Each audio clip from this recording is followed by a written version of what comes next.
Florida Congressman Brian Mast served in the Army for 10 years, lost both of his legs when he stepped on a landmine in Kandahar, Afghanistan in 2010. He joins us now. Congressman, welcome. Thanks so much for joining us tonight. Always good to be with you. This evening, I was looking at your Twitter, and you posted a picture of yourself to the page as you were in recovery. And you posted on the caption, you said, "This is the body of a soldier who got lucky in Afghanistan. I survived." In just a moment here, when we can get the audio back, we're going to hear from a grieving mother. And I'm curious how you and your colleagues in Congress will hold Joe Biden and his administration accountable for this botched withdrawal. The moment that we move into the majority in Congress in the next election cycle, there will be oversight of the Afghanistan withdrawal, specifically on the Foreign Affairs Committee, which I sit on the Armed Services Committee. And here's the toughest part about doing this oversight with the administration.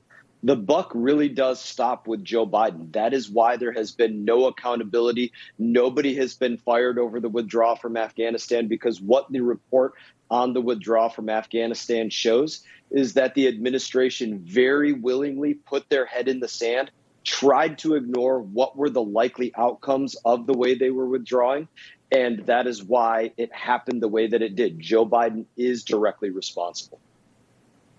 And I can tell you, Congressman, the American people haven't forgotten. Those certain 13 families certainly haven't forgotten. And you have the administration now trying to spin this anniversary in a positive light. I mean, it's like they're unable to acknowledge their debacle last year. Here's State Department spokesman Ned Price. Listen. Ending the longest war in American history was never going to be easy. But 1 year later, we are in a stronger position as a country because of the president's decision. Better able to focus on the threats and challenges, but also the opportunities of today. Congressman, do you think we're better off today than we were a year ago? No, not on a host of different fronts. But the way they conducted Afghanistan is how they've conducted everything else. There were entities that were trying to tell them the risks, just like the risks of, say, canceling U.S. energy. And they're purposefully ignoring those risks, literally not wanting to hear about what they are, and giving the American people a slap in the face. For Afghanistan, giving the American soldier a slap in the face. That's what they're doing. And I would say it in this way.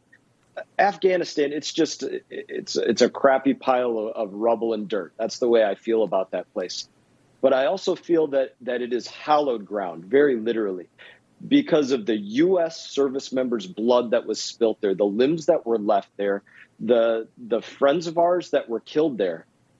And Joe Biden, in the most significant military operation in the history of the war, leaving Afghanistan, refused to do any planning whatsoever. And that's literal. He did not plan the withdrawal, did not want to hear about planning the withdrawal, did not want to hear about the risks of the way that they were even thinking about doing it would result in what we saw play out. That is the slap in the face that he gave every U.S. service member, and it's unacceptable. It's heartbreaking, and I could talk about it in length about that.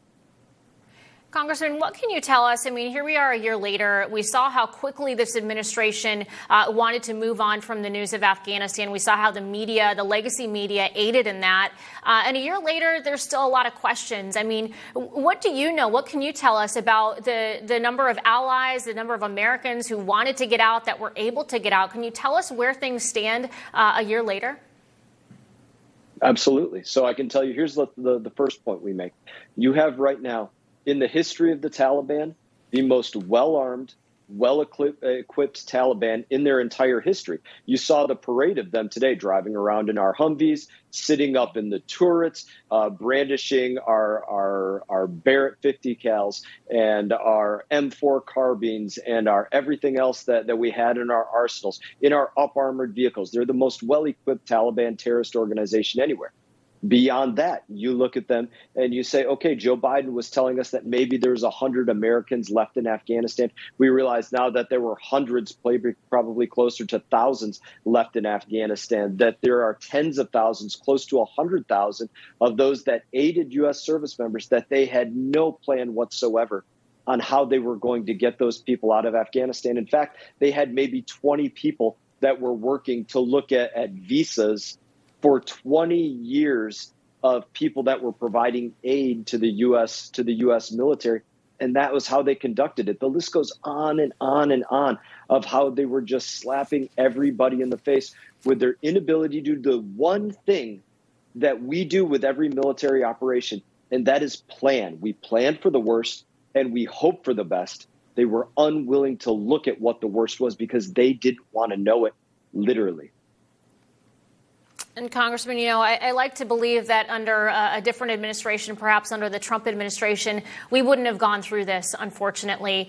And I want to kind of turn to that because you have an FBI right now that's going after the former administration, going after the former president. I want to ask you a quick question on that before we let you go, because the Department of Justice today said they would not be releasing the affidavit that led to the warrant for the FBI to raid Mar-a-Lago. Talk to us about the accountability here. What accountability can the Republicans in Congress hold the Department of Justice to without control in the House and the Senate right now? Without control of the House and the Senate, there's very little that can happen. We can ask questions. The Department of Justice is not going to provide us answers. Any answers that they may give, you can probably assume are spun or they're literally lies, which is the way they've conducted so many other answers to anything that we've asked about. You move into the majority, what could the American people actually expect?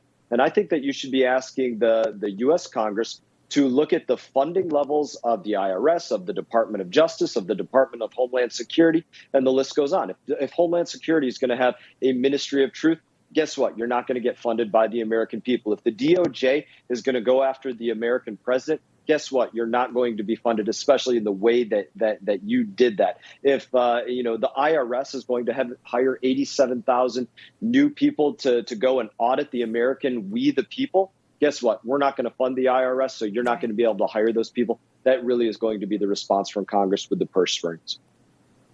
Well, Congressman Brian Mast, always a pleasure to have you on the program. We thank you for your time. Thank you for your service, both abroad and in Washington. Thank you.